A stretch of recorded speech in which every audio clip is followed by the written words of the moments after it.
لا حول ولا قوة إلا بالله العلي العظيم. أعوذ بالله من الشيطان الرجيم. بسم الله الرحمن الرحيم. الحمد لله رب العالمين وبه نستعين. الصلاة والسلام على سيد العرب والعجم مولانا مولى الثقلين جد الحسن والحسين المكي المدني القرشي الهاشمي مولانا أبي القاسم محمد اللهم صل على محمد وعلى آله الطيبين الطاهرين المعصومين من الآن إلى قيام يوم الدين. أما بعد فقد قال إمام الحسن العسكري بسم الله الرحمن الرحيم خصلتان ليس فوقهما شيء الإيمان بالله ونفع الإخوان صلوات علی محمد. اللهم صل على محمد وعلى محمد. عزیزان گرامی بالقدر، بزرگان محترم، بزرگان ملت، ماتمداران سید الشہداء، آپ حضرات کی خدمت بابرکت میں امام حسن عسکری علیہ السلام کی حدیث کی تلاوت کا شرف حاصل کیا، اور آج کی یہ مجلس عزا امام حسن عسکری علیہ السلام کی شہادت کی مناسبت سے ہے، اور دوسری مناسبت اس مجلس کی ہے کہ یہ ایک الوداعی مجلس کا اس کو نام دیا گیا ہے کہ اکثر جو ہے وہ بینرز پر اور پوسٹرز پر جو ہے کیا ہے وہ ہوتا ہے الوداعی مجلس، یعنی فرش عزا جو ہے کیا ہے وہ آج اٹھایا جائے گا، یہ الوداع امام حسین کو کہا جائے گا۔ تو یہ دو عنوان اس مجلس کے ہوتے ہیں، اور دوسرا عنوان ہے کہ اہل بیت اطہار کا لٹا ہوا وہ قافلہ کربلا سے ہوتے ہوا مدینے پہنچا ہے۔ بہرحال یہ مصائب کے جملے ہیں، آپ کی خدمت میں زیادہ طویل گفتگو نہ کر کے امام کی جو حدیث پڑھی ہے اس کے ذیل میں آپ کی خدمت میں کچھ عرض کیا جائے اور کچھ معروضات پیش کیے جائیں۔ پہلی جو گفتگو وہ یہ ہے کہ امام جو ہے ہمارے 11ویں امام ہیں جن کی آج شہادت کی شب ہے۔ 11ویں امام ان کا نام نامی حسن ہے اور عسکری ان کا لقب ہے، اور اس کے بعد جو ہے آپ کی ولادت جو ہے مدینہ منورہ میں ہوئی 10 ربیع الثانی 238 ہجری میں، 238 یعنی 238 ہجری میں مدینہ منورہ میں آپ کی ولادت، اور آپ کی شہادت جو ہے وہ سامرہ میں 260 تھی۔ اس اعتبار سے آپ کی جو ہے عمر مبارک صرف 28 ایئرس بنتی ہے، اور معصومین علیہ السلام میں سے یا آپ کے اماموں میں سے اماموں کے اعتبار سے آپ دوسرے سب سے کم عمر امام ہیں، یعنی اماموں کا سلسلہ دیکھیں اور معصومین کا دیکھیں تو تیسرے، کیونکہ معصومین کے سلسلے میں جناب فاطمہ زہرا سلام اللہ علیہا ہیں تو آپ کی عمر مبارک 18 برس تھی۔ اس کے بعد ہمارے امام جواد یعنی امام محمد تقی کی جو عمر مبارک ہے وہ 25 برس ہے، پھر امام حسن عسکری ہیں ان کی عمر مبارک 28 برس ہے، یعنی دوسرے امام ہیں امامت کے سلسلے میں کہ جن کی عمر مبارک سب سے جو ہے کیا دوسرے نمبر پہ کم ہے۔ پہلے پہ امام محمد تقی علیہ السلام جن کی عمر مبارک 25 برس ہے، 28 برس یعنی امام جوانی ہے، 28 برس میں تو جوانی ہے۔ آپ کے 22 سال جو ہے آپ کے والد گرامی کے ساتھ گزرے، اور 6 سال آپ کی امامت کا زمانہ رہا ہمارے 11ویں امام کی۔ آپ کی والدہ کا نام حدیثہ یا حدیثہ جو بھی میرے خاتون ہیں، اور جو باعفت بامومنہ متقیہ زاہدہ فاضلہ تھی بہت، اور جن کے بدن مبارک سے آپ کی ولادت مبارک ہوئی۔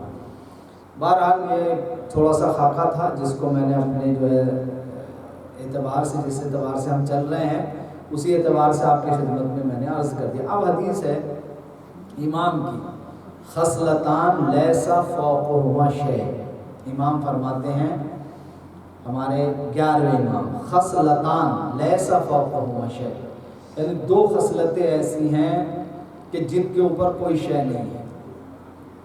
2 خصلتیں ایسی ہیں جن کے اوپر کوئی شے نہیں ہے. خصلتان لیس فوقہما شیء، اس میں کیا ہے؟ نمبر 1 پہلی خصلت جو ہے کیا ہے، پہلی صفت جو ہے کیا، وہ یہ ہے الایمان باللہ، اللہ پر ایمان رکھنا. کیا ہے؟ اللہ پر ایمان رکھنا پہلی خصلت. امام فرما رہے ہیں دوسری ہے وَنَفْعُ الْإِخْوَانِ، اور اپنے بھائیوں کو فائدہ پہنچانا. امام کے جملے کیا ہیں؟ امام فرما رہے ہیں کہ 2 خصلتیں ایسی ہیں کہ ان سے اوپر کوئی خصلت نہیں ہے. پہلی خصلت کیا ہے؟ ایمان باللہ، اللہ پر ایمان رکھنا. دوسری خصلت کیا ہے؟ نفع الاخوان، یعنی اپنے بھائیوں کو کیا کرنا؟ فائدہ پہنچانا، نفع پہنچانا ہے. تو عزیزو امام نے بتایا ہے کہ ایمان باللہ یعنی اللہ پر ایمان رکھنا جو ہے یہ ایک بہت ہی اعلیٰ خصلت ہے، ایک بہت ہی بلند و بالا خصلت ہے اگر کوئی اللہ پر ایمان رکھتا ہے. اس لیے کہ اللہ پر ایمان ہونا چاہیے. پہلی ہی معرفت جو ہے کیا ہے، وہ توحید پروردگار کی معرفت ہے، اور پہلا ہی ایمان یہ ہے کہ ہمیں اللہ کے اوپر جو ہے کیا وہ ایمان رکھنا چاہیے، اور اللہ کی جو ہے توحید پر ہمارا ایمان ہونا چاہیے. تو پہلا ہی مرحلہ جو ہے کیا آتا ہے؟ ایمان باللہ کا جو ہے کیا وہ مرحلہ آتا ہے. جب اللہ پر ایمان ہوگا تو اللہ پر ہمارا کیا ہوگا؟ بھروسہ ہوگا. جب اللہ پر ایمان ہی نہیں ہوگا تو پھر اللہ پر ہمارا بھروسہ نہیں ہوگا. اس لیے کہ جو بھی اللہ پر بھروسہ کرتا ہے، جو بھی اللہ پر بھروسہ کرتا ہے اللہ اسے بلند کر دیتا ہے. اس لیے کہ میں نے شاید یہ حدیث پڑھی ہے 8ویں امام کی، من ارادہ یعنی جو کوئی بھی یہ ارادہ کرتا ہے کہ ان یکون اقوی الناس، کہ وہ لوگوں میں سب سے زیادہ مضبوط ہو جائے، سب سے زیادہ طاقتور ہو جائے، تو اس کے لیے امام فرماتے ہیں کہ یتوکل علی اللہ، تو وہ اللہ پہ بھروسہ کرنا شروع کر دے، خود بخود سب سے زیادہ کیا ہو جائے گا؟ طاقتور ہو جائے گا. کوئی بھی اگر انسان یہ چاہتا ہے کہ میں لوگوں میں سب سے زیادہ قوی اور جو ہے کیا ہے بلند اور طاقتور ہو جاؤں، مضبوط ہو جاؤں، تو اس کے لیے امام کیا فرماتے ہیں؟ اللہ پر بھروسہ کرنا شروع کر دے. کیوں؟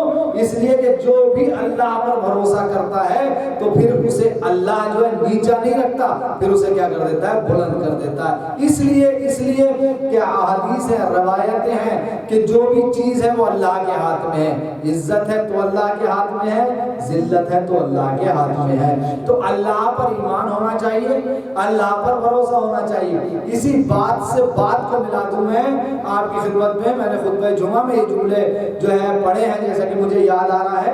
اب شاید جمعہ پڑھنے والوں میں تو ایک ہی شخص ہے جو مجھے نظر آ رہا ہے، وہ ہے ہمارے عدیل بھائی. باقی تو کوئی ابھی ایسا نہیں دکھائی دے رہا فی الحال. ان 2 باپ بیٹوں کے الگ ایک ولد ہے اور ایک والد ہے، اس کے علاوہ تو کوئی نہیں جو جمعے میں شرکت بہرحال کی ہو کسی نے، اور وہ کچھ بھی مجبوریاں نہیں ہوں، بہرحال مومنین کی اپنی مصروفیات ہیں، کام ہیں، بہرحال جو بھی وہ ایک الگ موضوع. لیکن میں نے یہ عرض کیا تھا، بات دیکھیے وہ کہاں سے بات ملا رہا ہوں، یہ ذرا متوجہ ہو جائیں آپ. اللہ پر بھروسے کی بات ہے نا، اللہ پر توکل کی بات ہے، اللہ پر ایمان کی بات ہے.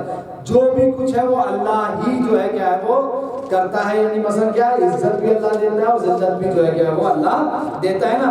یہاں سے بات میں یہ ملا رہا ہوں، امام سجاد علیہ السلام کی دعائے سجاد جو صحیفہ سجادیہ ہے اس میں سے کچھ جملے میں نے خطبہ جمعہ میں جو ہے کیا وہ پڑھے تھے. وہاں امام نے ارشاد فرمایا الہی یعنی پروردگار عالم کو جو ہے کیا ہے متوجہ کر کے دعا، یہ دعاؤں کی کتاب ضرور ہے صحیفہ سجادیہ لیکن اس میں پیغامات بہت ہیں. تو وہاں امام نے ایک دعا میں یہ کہا ہے کہ پروردگار عالم جسے تو گرا دے، اگر جملے پہنچ جائیں تو یہ امام فرما رہے ہیں کہ پروردگار ہے الہی ہے معبود، جسے تو گرا دے اسے کوئی اٹھا نہیں سکتا، اور جسے تو اٹھا دے اسے کوئی گرا نہیں سکتا. یہ کس کے؟ یہ صحیفہ سجادیہ کے جو ہے کیا ہے وہ جملے ہیں کہ اے میرے معبود جسے تو گرا دے اسے کوئی اٹھا نہیں سکتا، جسے تو اٹھا دے اسے کوئی گرا نہیں سکتا. اے میرے معبود، پھر آگے جملہ کہتے ہیں اے میرے معبود تیرے حکم میں کبھی ظلم نہیں ہے اور تیرے عذاب دینے میں جلدی نہیں ہے.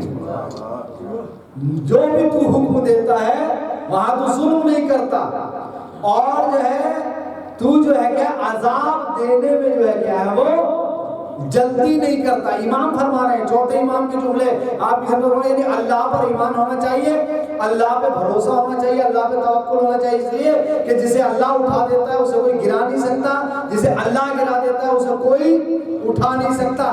اس لیے اور پھر امام فرماتے ہیں کہ اے میرے معبود تیرے حکم میں ظلم نہیں ہے اور تیرے عذاب دینے میں جلدی نہیں ہے. عذاب دینے میں جلدی وہ کرتا ہے جسے اپنی جو ہے کیا طاقت اور قدرت پہ خوف ہو. عذاب دینے میں جلدی وہ کرتا ہے جسے اپنی طاقت کا کیا ہو, خوف ہو. اور ظلم ہمیشہ کمزور آدمی کرتا ہے. اللہ جو ہے کیا پروردگار امام کیا کہہ رہے ہیں کہ معبود تو نہ عذاب دینے میں جلدی کرتا ہے اور نہ ہی جو ہے کیا تیرے حکم میں ظلم ہے. کیوں؟ اس لیے کہ عذاب دینے میں جلدی وہ کرے گا جسے یہ خوف ہو کہ یہ سامنے والا جو ہے کیا میری قدرت سے باہر چلا جائے گا. اور ظلم وہ انسان کرے گا, وہ کرے گی, وہ ذات ظلم کرے گی جو ضعیف اور جو ہے کیا ہے وہ کمزور ہوگی. پروردگار عالم کی نہ قدرت سے کوئی چیز باہر ہے اور نہ علیہ باللہ اللہ جو ہے کیا ہے وہ ظالم ہے. کیوں؟ اس لیے کہ ہمیشہ عذاب جو دیا جاتا ہے, عقاب جو دیا جاتا ہے, سزائیں جو دی جاتی ہیں آپ کے ملک میں, میرے ملک میں, ہر ملک میں کیوں دی جاتی؟ اسی ڈر سے دی جاتی ہے نا کہ کہیں یہ ہماری جو ہے حکومت اور مملکت سے نکل نہ جائے, کہیں یہ بھاگ کر نہ چلا جائے, کہیں دوسرے جو ہے کیا ملک میں جو ہے کیا ہے جا کر جو ہے کیا رہنے نہ لگے. اسی طور سے تو حکومت عذاب دیتی ہے. تو یہاں پر کیا اللہ عذاب دینے میں جلدی کیوں نہیں کرتا؟ اس لیے کہ اس کو پتا ہے کہ بھاگ کر جائے گا کہاں, جہاں بھی جائے گا میری حکومت اور قدرت ہے اور میری ہی زمین پر رہے گا. تو اللہ عذاب دینے میں جلدی نہیں کرتا اور اس کے کبھی بھی کسی بھی حکم میں ظلم نہیں ہے. تو امام ہمارے 11ویں امام کیا فرماتے ہیں؟ خصلتان لیس فوقہما شیء. دو خصلتیں ایسی ہیں جن کے اوپر کوئی خصلت جو ہے کہ کوئی شے نہیں ہے. پہلا کیا؟ ایمان و باللہ, اللہ پر ایمان رکھنا. دوسرا کیا؟ نفع الاخوان, بھائیوں کو نفع پہنچانا, بھائیوں کو نفع پہنچانا, فائدہ پہنچانا. یہ کیا ہے؟ بہترین خصلت ہے. نفع پہنچانے کا مطلب آپ کے ذہن میں آ گیا ہو کہ پیسے کے ذریعے نفع پہنچایا جائے. جیسا کہ اس دن میں نے ایک حدیث پڑھی تھی نا, یاد ہوگی چھٹے امام کی, کہ اگر کوئی اپنے مومن بھائی کی ایک حاجت کو پورا کرتا ہے تو اس کے لیے کتنے حج کا ثواب ہے. یہ حدیث میں پڑھ چکا. تو جہاں وہاں یہ بات آئی تھی کہ حاجت فقط یہ نہیں کہ کسی غریب کو پیسے دے دینا, یہ حاجت نہیں, حاجتیں بہت ہے, بہت سا جو ہے وسیع مفہوم ہے. اسی طرح سے یہاں اگر ہم اس حدیث کو دیکھیں تو نفع الاخوان, اپنے بھائیوں کا فائدہ پہنچانا, صرف یہ اس میں محدود نہیں ہے کہ ان کو صرف مالی فائدہ پہنچایا جائے, پیسے کے ذریعے سے فائدہ پہنچایا جائے. نہیں, آپ جس طرح سے بھی اپنے بھائی کو فائدہ پہنچا سکتے ہو, یہ صفت ایسی صفت ہے کہ اس کے مقابلے میں کوئی صفت نہیں ہے. ایک سلوات پڑھ دیجئے محمد آل محمد کی عظمت.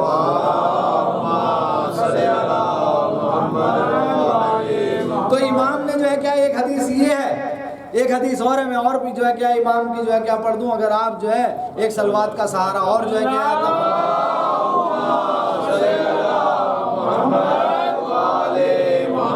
دیکھیں. یہ بھی ہمارے 11ویں امام بڑی, آپ اس حدیث کو جو ہے کیا غور کیجئے گا.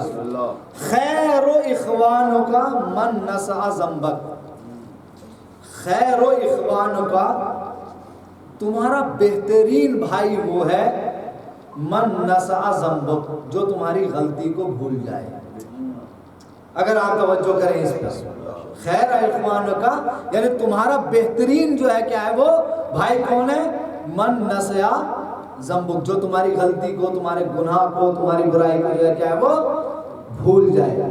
اور اس کے بعد امام فرماتے ہیں وذکر احسانوں کا, اور تمہارے احسان کو کیا کرے؟ یاد رکھے. الیہ, جو اس نے تمہاری طرف کیا. وذکر احسانوں کا یعنی بہترین کیا ہے؟ بہترین بھائی کون ہے؟ جو تمہارے کیا ہے غلطی کو کیا کر دے؟ بھول جائے. وذکر احسانوں کا الیہ, اور وہ احسان یاد رکھا جائے جو تم نے اس کی طرف جو ہے کیا ہے وہ کیا. مثلا جو ہے ایک انسان ہے وہ اپنے دوست و احباب کی غلطیوں کو بھول جائے اور اس چیز کو یاد رکھے جو احسان کے طور پر اس نے کی ہے۔ اگر آپ اس حدیث کو غور کریں، یہاں سے جا کے غور کیجئے گا کہ اس حدیث پر اگر کسی نے عمل کر لیا اور اس کو جو ہے کیا ہے اپنے جو ہے اندر جو ہے کیا ہے وہ داخل کر لے، تو معاشرے کی جتنی برائیاں ہیں، اپنی جتنی ٹینشنیں ہیں نا، ساری ختم ہو جائیں گی۔ ہو جائیں گی نہ ہو جائیں گی؟ کیوں ہو جائیں گی ختم؟ اگر ہم یہ جو ہے اگر کسی دوست نے ہمارے ساتھ غلط کیا، کسی دوست نے کسی بھائی نے ہمارے ساتھ غلط کیا، اگر ہم اسے دل میں جگہ دے کر بیٹھے رہیں گے تو ہر وقت ہمیں ذہن میں ٹینشن رہے گی، ہر وقت ہمارے ذہن میں وہی چلتا رہے گا کہ میرے ساتھ اس نے یہ کیا تھا، میرے ساتھ اس نے یہ کیا تھا، میرے ساتھ اس نے یہ کیا۔ جب یہ ذہن میں چلتا رہے گا تو نہ آپ کو کھانے میں مزہ آئے گا، نہ سونے میں مزہ آئے گا، نہ بات کرنے میں مزہ آئے گا، نہ موبائل چلانے میں مزہ آئے گا، نہ فیس بک پہ کچھ دیکھنے میں مزہ آئے گا، نہ ٹک ٹاک چلانے میں۔ کیوں؟ اس لیے کہ ذہن ہی وہاں لگا ہوا ہے کہ اس نے میرے لیے یہ کہا تھا۔ امام نے کیا فرمایا؟ بھول جاؤ اس بات کو، اس بات کو کیا کرو؟ بھول جاؤ۔ جو آپ کے جو ہے بھائی نے یا آپ کے دوست نے کوئی غلطی کر دی، اگر بھول جاؤ گے تو بھولنے میں شاید تھوڑا وقت لگے گا لیکن فائدہ کیا ہوگا؟ زیادہ ہوگا۔ اگر یاد رکھو گے تو یاد رکھنے میں کم وقت ہوگا لیکن نقصان کیا ہوگا؟ زیادہ ہوگا۔ تو امام کیا فرماتے ہیں کہ اپنے دوست کا کیا ہوئی برائی کو کیا کرو؟ بھول جاؤ اور اس کے احسان کو یاد رکھو، اچھائی کو یاد رکھو، اس نے جو آپ کے ساتھ نیکی کی ہے اسے یاد رکھو۔ تو دونوں چیزوں کا فائدہ، اب زیادہ تشریح کرنے کی ضرورت نہیں، دونوں چیزوں کا فائدہ یہ ہے کہ اپنے دوستوں کی، اپنے بھائیوں کی برائیوں کو بھول جاؤ اور ان کی طرف سے اگر کوئی احسان ہماری طرف آیا ہے تو اسے جو ہے کیا ہے وہ یاد رکھو۔ جب جب برائی یاد آئے گی تو مشکلیں بڑھیں گی، جب جب اچھائی یاد آئے گی تو اس کے لیے دعائیں خیر نکلے گی۔ تو اب یہاں سے جو ہے کیا ہے امام کیا فرماتے ہیں کہ اپنے بھائی کی ہوئی غلطی کو بھلا دو اور اس کے کیے ہوئے احسان کو یاد رکھو۔ ایک صلوات اور پڑھ دیجئے محمد علیہ محمد۔ یہ امام کی دو حدیثیں میں نے آپ کی خدمت میں پیش کی۔ امام نے حسن عسکری علیہ السلام نا، امام حسن عسکری علیہ السلام کا بچپن ہے، بچپن کا زمانہ ہے، امام ہے، زندگی گزار رہے ہیں۔ یہ بڑا مشہور واقعہ ہے، یعنی آپ کی خدمت میں جو میں پیش کر رہا ہوں، لیکن کچھ پیغام اسی واقعے سے آپ کی خدمت میں دے دوں میں۔ امام جو ہے کیا ہے تشریف فرمائے، راستے میں بچے جو ہے کیا ہے وہ کھیل رہے ہیں، وہاں سے ایک شخص کا گزر ہوا، مر رجلن، یعنی ایک شخص گزرا۔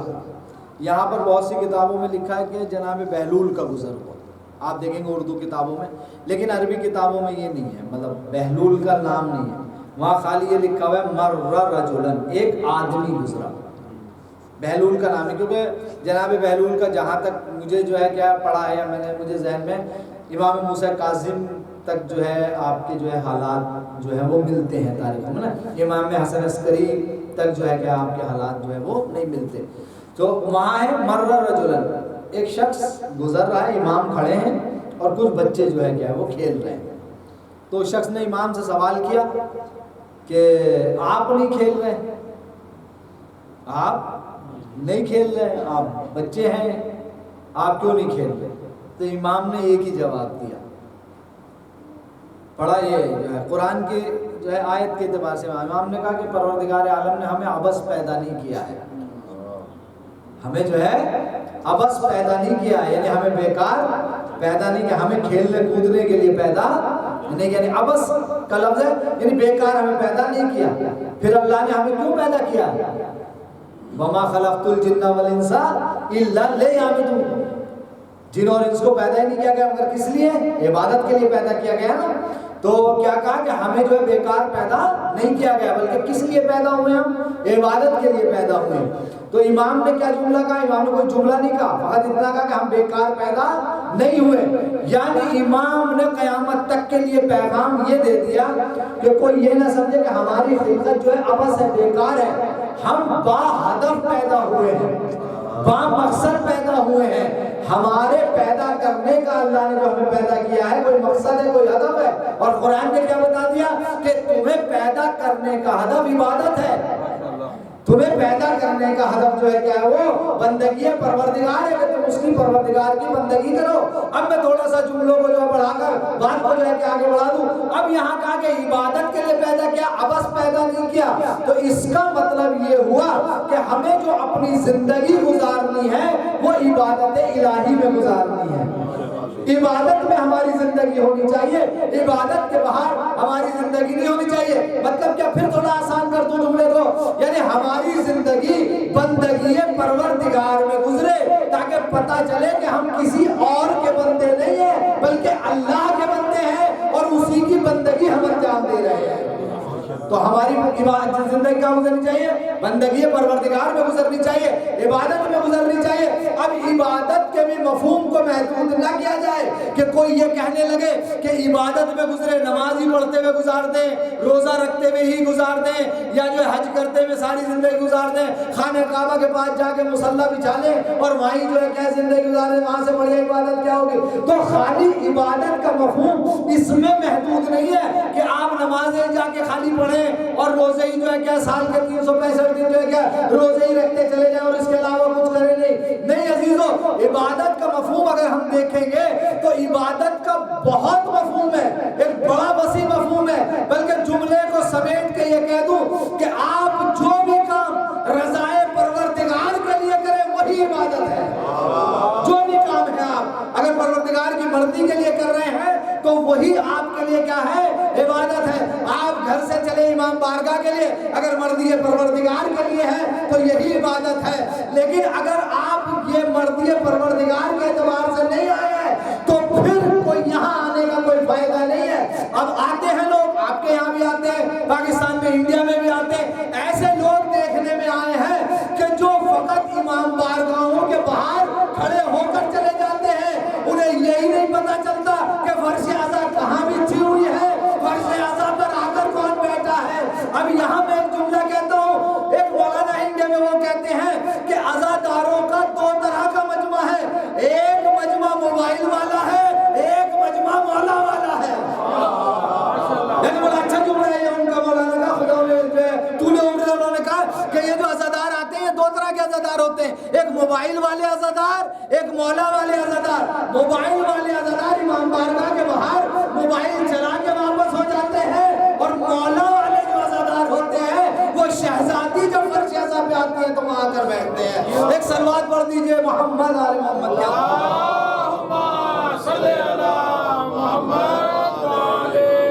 تو عزیزو، عبادت کو آپ محدود نہ کر دیں کسی چیز میں کہ عبادت خالی نماز ہی نہیں، عبادت ہر وہ فعل، ہر وہ کام جو مباح ہے اگر اسے بھی آپ قربت کی نیت سے انجام دے دیں، جو بھی مباح ہے، پانی پینا ہے مباح ہے، نہ یہ مستحب ہے، نہ مکروہ ہے، نہ حرام ہے، نہ واجب ہے، پانی پینا کیا ہے؟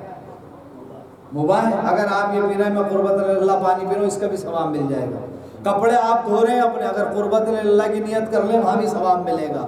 تو یہ کیا ہے؟ اللہ کی جو ہے کیا رضا کے مطابق آپ کام کر لیں گے تو کیا ہو جائے گی؟ وہ عبادت ہو جائے گی۔ امام نے کیا کہا؟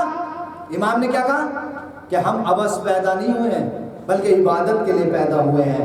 تو عزیزو یہ جملہ ذہن میں رکھیں گے، جو بھی کام رضائے پروردگار کے لیے جو ہے کیا ہے وہ انجام پاتا ہے، وہ جو ہے کیا ہے وہ بندگی کہلاتا ہے اور وہ عبادت کہلاتا ہے۔ ایک صلوات اور پڑھتے بآواز سے بلند، اللہم صلی علی محمد وآل محمد۔ تو عزیزو یہ ہے، امام نے فرمایا کیا کہ ہم عبث پیدا نہیں ہوئے۔ امام گریہ کرنے لگے، امام گریہ کرنے لگے۔ تو جو شخص تھا وہ نام تو اس کا نہیں ہے، اس نے پوچھا کہ کیا آپ کے پاس کھلونے نہیں ہیں؟ آپ کیوں رو رہے ہیں؟ آپ کیوں گریہ کر رہے ہیں؟ میں آپ کو کھلونے لا دیتا ہوں، آپ کھیلنے لگے۔ لیکن امام کا گریہ، اب یہاں بھی میں ایک جملہ آپ کی خدمت میں کہہ دوں کہ دیکھیے یہ گریہ جو امام کیوں گریہ کر رہے ہیں، امام کو رونے کی کیا ضرورت ہے؟ اگر جملہ آپ تک پہنچ جائے، ریاض بھائی اگر کسی قابل ہو، یہ جملہ ہے کہ امام کو کیا ضرورت ہے گریہ کرنے کی، امام کیوں گریہ کر رہے ہیں؟ تو یہاں پر میں ایک جملہ کہوں، جس کے پاس جتنی معرفت ہوتی ہے پروردگار کی وہ اتنا ہی گریہ کرتا ہے۔ ہمارے پاس جتنی معرفت ہے ہم اتنا گریہ کریں گے، امام کے پاس جتنی معرفت ہے وہ اتنا گریا کریں گے. اپنی اپنی معرفت کی بات ہے کہ جتنی ہمارے پاس معرفت ہے ہم اسی اعتبار سے کام کریں گے, جتنی امام کی معرفت ہے وہ اسی اعتبار سے کام کرتے ہیں. معرفت ہی کا معیار جو ہے کیا ہے وہ فرق ڈالتا ہے. مثال کے طور پر ایک مثال دے کر جو بات کو جو ہے کیا وہ آگے بڑھا دیا جائے تاکہ آپ کی سستی بھی ختم ہو جائے اور جنہیں جمبائی آ رہی ان کی جمبائیاں بھی ختم ہو جائے. کیا معرفت کی بات ہے نا کہ معرفت جس کے پاس جتنی ہے وہ اتنا ہی جو ہے کیا ہے کام کرتا ہے, یا جس کو جس کی جو معرفت ہے وہ اسی اعتبار سے کام کرتا ہے. مثال کے طور پر ابھی اسی امام بارگاہ کے اندر ایک جو ہے کیا ہے سانپ آ جائے اور یہاں پر جیسی وہ سانپ آئے تو ایک بچی جو ہے وہ شافیہ وہ ہے اور ایک ہم ہیں. جتنا ہم ڈریں گے شاید وہ بچی نہ ڈرے. بھائی ہے فرق سمجھ میں آ رہا نا, جتنا ہمیں ڈر لگے گا اس بچی کو نہیں لگے گا. کیوں نہیں لگے گا؟ اس لیے کہ ہماری معرفت اس کے بارے میں زیادہ, اس بچی کی معرفت کیا ہے کم ہے. یعنی ہم سانپ کی معرفت زیادہ رکھتے ہیں, اس کے نقصان کو زیادہ جانتے ہیں, لیکن وہ بچی نہیں جانتی. تو جو جتنے معرفت پر ہوگا اس کو جو ہے کیا اتنا ہی خطرہ محسوس ہوگا یا اتنا ہی وہ اس بات کو احساس کرے گا. تو اپنی اپنی معرفت کا فرق ہے. اب جس کو سانپ کی جتنی معرفت ہو, ارے شاید آپ پہنچ جاتے میرے اس جملے پر ہے, اب جس کو سانپ کی جتنی معرفت ہو وہ تو اتنا ہی ڈرے گا. ارے کچھ لوگ سانپ کی اتنی معرفت رکھتے تھے کہ رسول کے ساتھ بھی تھے تب بھی گریا کر رہے تھے. اپنی اپنی معرفت کی بات ہے نا. تو اب ذرا شب ہجرت آ جائیے. ارے ایک رسول کے ساتھ تھا, اسے سانپ کی معرفت تھی تو وہ رسول کے ساتھ رو رہا تھا. ارے ایک اور تھا جو بستر رسول پہ تھا, اسے اللہ کی معرفت تھی تو وہ اس کے نفس کا سودا کر رہا تھا. ایک سلوات بھیج دیجیے محمد آل محمد حاضری انتر صلوات صحیح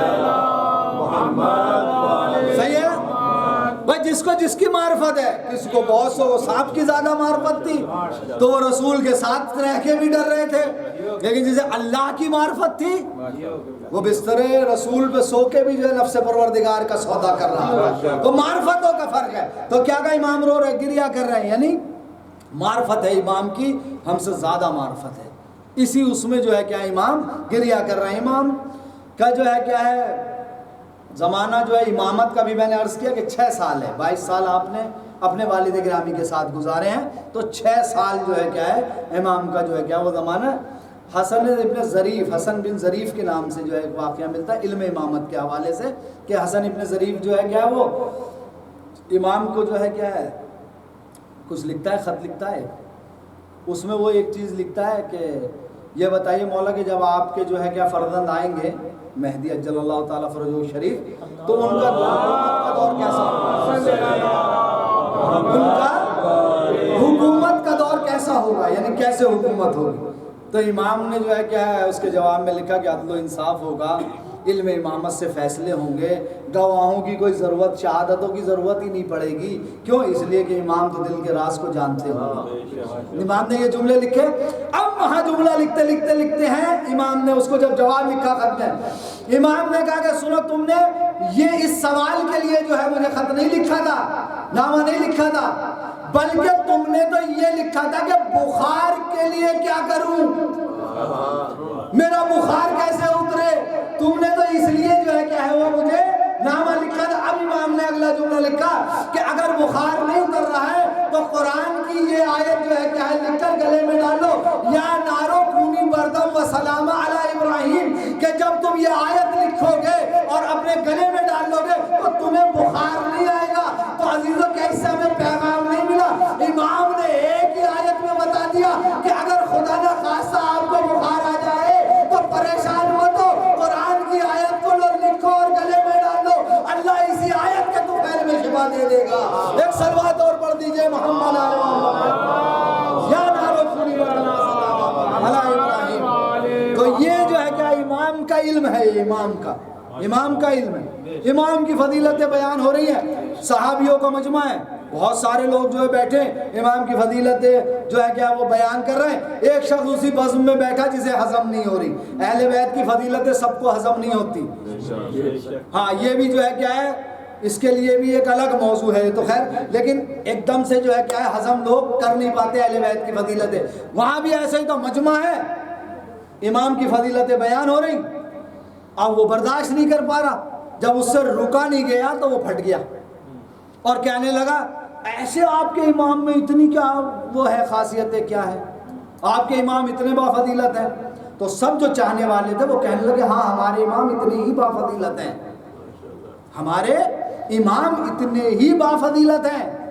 کہا اچھا اگر آپ کے امام اتنے فضیلت ہو میں کچھ پوچھوں، کچھ سوال کروں؟ کہا جو تمہیں سوال کرنا کر لو۔ ایک ان میں سے کہنے لگا کہ سنو تمہیں سوال کرنا ہے ہمارے امام کے، تم سوال کرو، اپنا سوال ایک پیپر پہ یا ایک جو ہے کیا ورقے پر لکھو، اور وہ سوال اس قلم سے لکھو جس میں روشنائی نہ ہو۔ ہائے ہائے عزیزو توجہ کیجئے، ایک چاہنے والے نے کیا کہا کہ اس قلم سے لکھو جس قلم میں روشنائی نہ ہو، اور لکھ کر ہمارے امام کو بھیجو، تمہارا جواب آئے گا۔ اس نے سادہ قلم لیا بغیر روشنائی کا، ورقے پہ اپنا سوال لکھا، امام کی خدمت میں گیا، امام نے وہ ورقہ لیا، اس کو دیکھا، دیکھنے کے بعد اب آپ نے روشنائی سے لکھنا شروع کیا۔ اگر جملہ آپ تک پہنچ جائے تو شاید جو ہے کہ اس روایت واقعے کا یہ حاصل ہوگا۔ امام نے جب لکھنا شروع کیا نا تو امام نے جواب نہیں لکھا، عزیزو توجہ کیجئے، امام نے جواب نہیں لکھا، پہلے سوال لکھا، سوال کے بعد جواب لکھا۔ بات یہی ختم نہیں ہو گئی امام کی، سوال بھی لکھا جواب بھی لکھا، اور جب سوال اور جواب دونوں لکھ چکے نا تو پھر اس کے نیچے لکھا اس آدمی کا نام، جس نے بھیجا تھا اس کا نام، اس کے باپ کا نام، اس کے دادا کا نام۔ اب جب یہ ورقہ اس کے پاس پہنچا تو اس نے دیکھا کہ پہلے امام نے میرا سوال لکھا، اس کے نیچے جواب لکھا، جواب کے نیچے میرا نسب لکھ دیا۔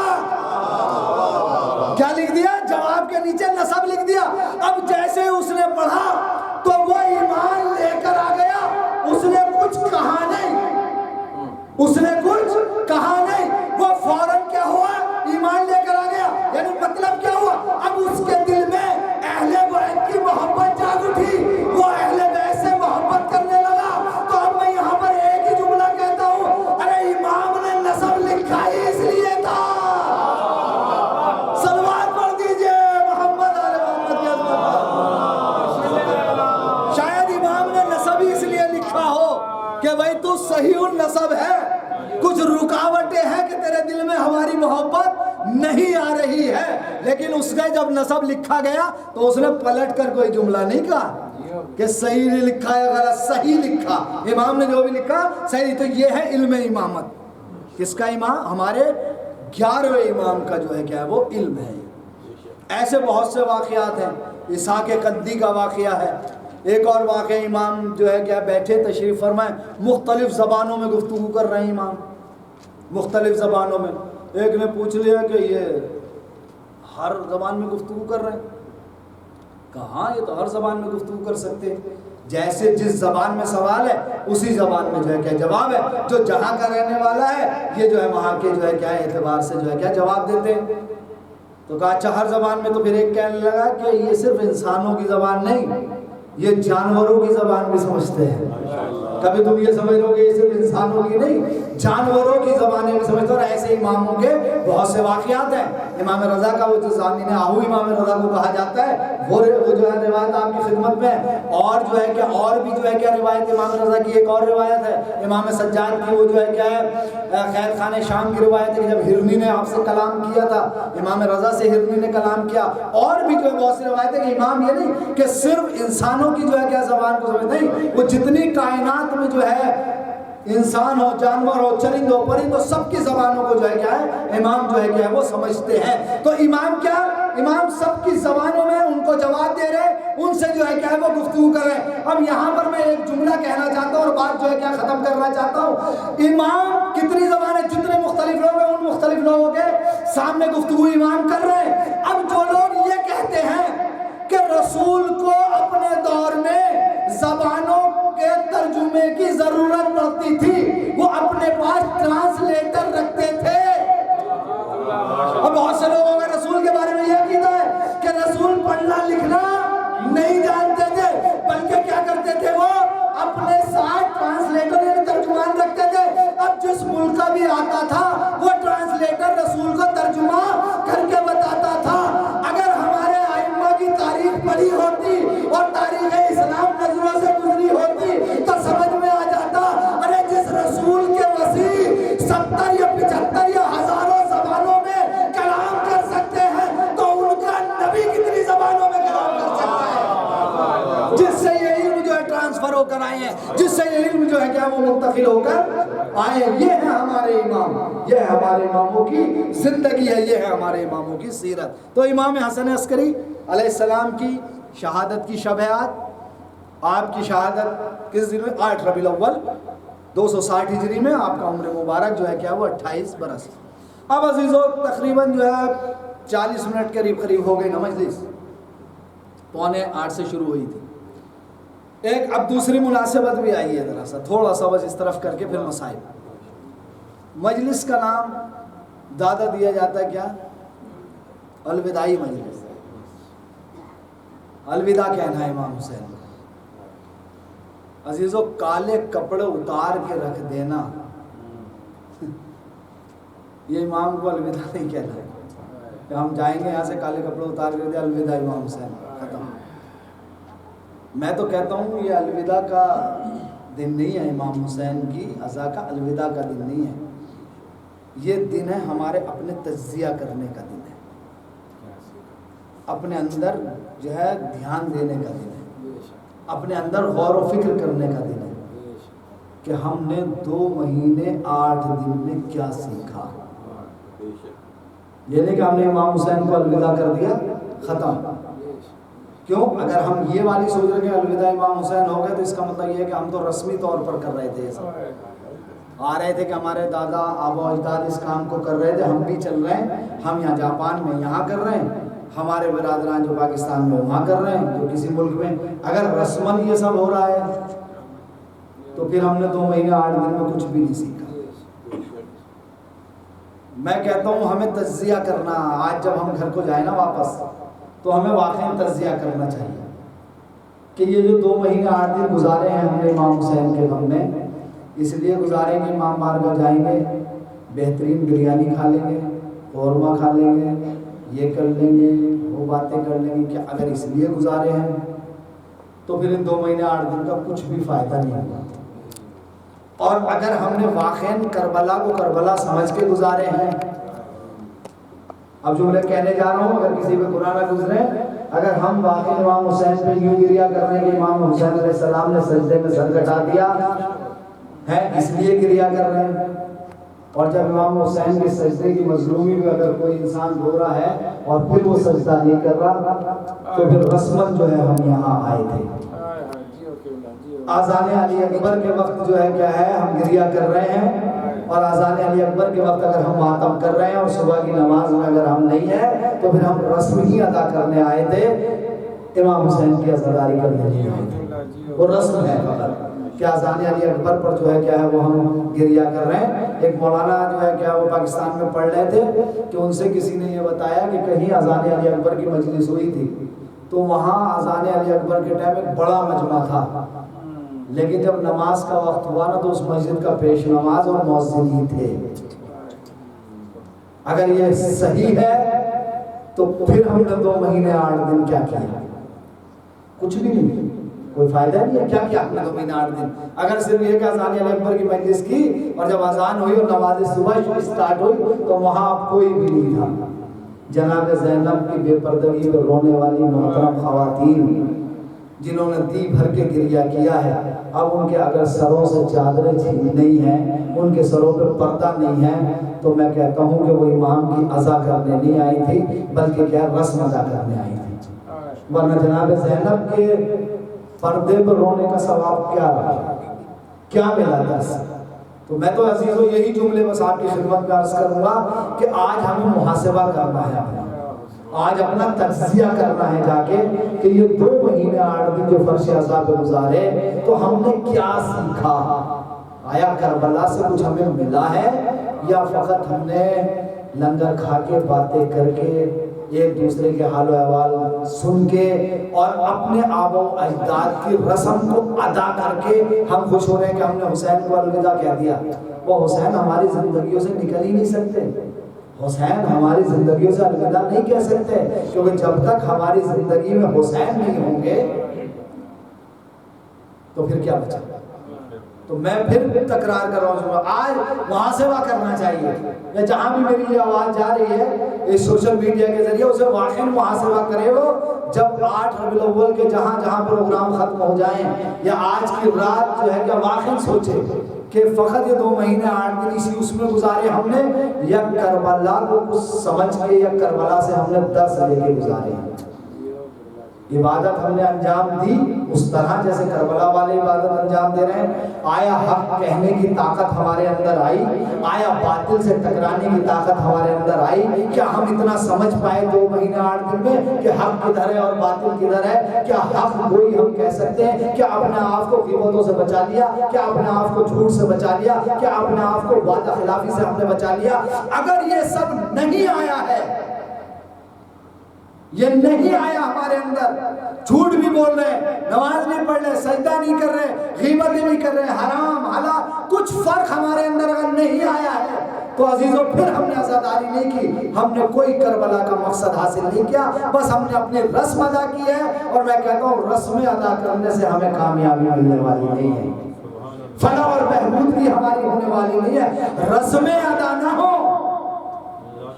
عادت نہ ہو یہ ہماری، عزیزوں یہ ہماری عبادت ہونی چاہیے، اور فرض اعضاء عبادت ہے تو ہم عادتاً یہاں نہ آ کر بیٹھے بلکہ عبادتاً ہم یہاں آ کر بیٹھے، ورنہ ہماری تو عادت ہے محرم کا چاند ہوا کالے کپڑے پہن لیے ختم ہو گئی کہانی، ماتم کر لیے، عادتاً نہیں۔ جب جوان اپنے سینے پر ہاتھ مارے نا تو یہ سوچ کر مارے کہ یہ ہاتھ کیوں لگ رہا ہے، اس ہاتھ مارنے کا مقصد کیا ہے۔ جب گھر سے ہم کالے کپڑے پہن کر نکلے نا تو یہ سوچ کر نکلے کہ کالے کپڑے ہم کیوں پہن کر جا رہے ہیں، آخر وہاں ہو کیا رہا ہے کالے کپڑے پہن کے جا رہے ہیں، یعنی کہ رسماً سب نے پہن رکھے تو ہم بھی پہن لیں۔ ہم جو ہے کیا ہے فرش اعضاء پر آ رہے ہیں تو فرش اعضاء کا ہمیں مقصد پتا ہونا چاہیے کہ ہم اس فرش اعضاء پر آ کیوں رہے ہیں۔ تو عزیزوں پر اتنا ہی کہہ کر میں مصائب پڑھ رہا ہوں کہ آج تجزیہ ضرور کیجیے گا، محاسبہ ضرور کیجیے گا کہ ہم نے اس 2 مہینے 8 دن میں کتنا سیکھا، کتنا نہیں سیکھا، کوئی بات یاد بھی ہے۔ اتنی مجالسیں جو ہے کیا مولانا نے پڑھ دی، اتنی چیزیں پڑھ دی، کوئی ہمیں جملہ یاد ہے یا یاد نہیں ہے، کوئی بات یاد ہے یا نہیں، کوئی مولانا نے پیغامات کچھ دیے ہیں مجلسوں میں یا نہیں دیے، آیا کچھ ہمارے اندر چینج آیا ہے یا نہیں آیا 2 مہینے 8 دن کے اندر؟ کیوں؟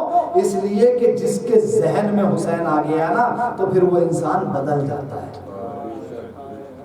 جب تک حسین دماغ میں نہیں ہوتا نا جب تک نہیں بدلتا، جیسے ہی ہے حسین دماغ میں آیا تو پھر بدلتا ہے۔ جب تک حر کے دماغ میں امام حسین نہیں آئے تھے نا تو وہ حر تھا، ٹھیک ہے، لیکن جب وہ اس کے دماغ میں امام حسین آ گئے تو کیا ہوا، وہ اب حر بدل چکا تھا۔ پہلے وہ حر لعنت کا مستحق تھا، حسین کے دماغ میں آتے ہی وہ علیہ السلام بن گیا، ورنہ اس سے پہلے جب تک حسین نہیں تھے، جب تک اس نے حسین کو سوچا ہی نہیں تھا تو اس نے تو راستہ روک لیا تھا امام حسین کا، وہ تو امام کو گھیر کر لایا تھا، لیکن جیسے حسین آئے اب وہ چینج ہو گیا، اب وہ بدل گیا، اب جو ہے کیا ہے اس کے جو ہے کیا ہے کچھ نہیں رہا، حسین ہے بس۔ اب حسین کون ہے، حسین نے کیا کیا ہے، محاسبہ ضرور کیجئے گا عزیزوں، سوچئے گا ضرور آج جا کے راستے میں، جب دوست آپس میں بات کریں نا تو ایک بار کیجئے گا، ایک بار بات تو کریے گا۔ آج اتنی تو میری ریکویسٹ جو ہے کیا ہے وہ سنی لیجئے، آج یہ لاسٹ مجلس ہے، اس کے بعد انشاءاللہ 17 ربیع الاول کو میلاد ہوگا، اس میں میں بہت ہی کم وقت لوں گا، باقی لوگوں کا وقت ہوگا، اس دن میں آج ہی کہہ رہا ہوں، کیونکہ وہ شاعروں کا ہوگا، وہ جو ہے منقبت خانوں کا ہوگا، میں تو 10 یا 5 منٹ ہے، لیکن یہ اور باقی دن میرا وقت زیادہ، باقیوں کا وقت جو ہے کیا وہ کم ہے۔ تو اب آپ جو ہے کیا ہے اس بات پر جو ہے کیا ضرور گفتگو جو ہے کیا وہ کریے گا، ٹھیک ہے۔ اگر میری بات آپ تک پہنچ گئی ہو تو دیکھیے گا ضرور کہ کیا مولانا نے کچھ کہا تھا، اس لیے کہ خالی میرے شکریہ سے یہاں بیٹھ کر سلیم بھائی میرا شکریہ ادا کرتے ہیں، اس سے کام چلنے والا نہیں۔ میں بڑی معذرت کے ساتھ کہنا چاہ رہا ہوں یہ جملے آپ کے ساتھ، یہ جو نوحہ ان تک بھی یہ پیغام پہنچ جائے کہ میں کسی، یہ ان کا بڑا پن ہے لیکن میں کسی شکریہ کا وہ نہیں یعنی روادار، یا میں نہیں چاہتا کہ میرا شکریہ ادا کیا جائے۔ کیوں؟